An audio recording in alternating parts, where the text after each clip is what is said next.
And the sudden and tragic loss of Ryan Coffman, a brother, son, and friend, is weighing hard on the countless people who came to know him for his sociable personality and relentless drive to help and support others. News Press Now's Cameron Montemayor joins us live for more. Cameron?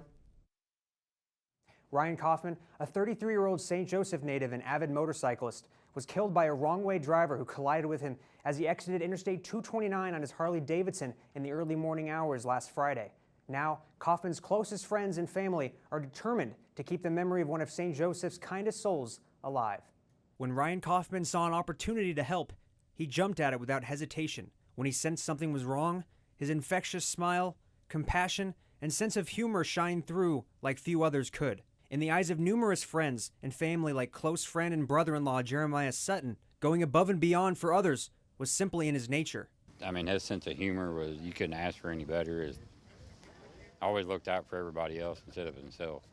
He was one of a few that aren't left around anymore. He acted a lot older than what he was. He was a young guy, but had the heart of an old guy. Big sister Shanda Roberts couldn't have been more proud of the man her little brother became. From his character and dedication to everything he did. On any given day, it was almost a guarantee he could be found in his garage putting his knowledge and craftiness on full display. He kept it in pristine condition, just like his grandfathers taught him and would have wanted. He never missed a day of work. Like the day that he got hit, he wasn't even supposed to work that day. He didn't have to, but he went in. Okay. He was always chasing that dollar and make that more money so he could have more money to do stuff with in his garage and with his Regal.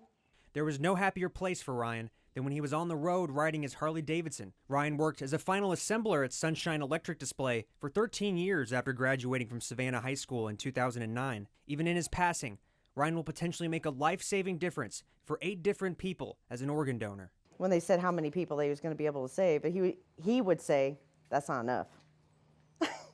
He'd be like, just one more. Let's do one more, After learning of Ryan's death, longtime friend Casey Simon wasn't sure she would ever be able to ride her motorcycle again.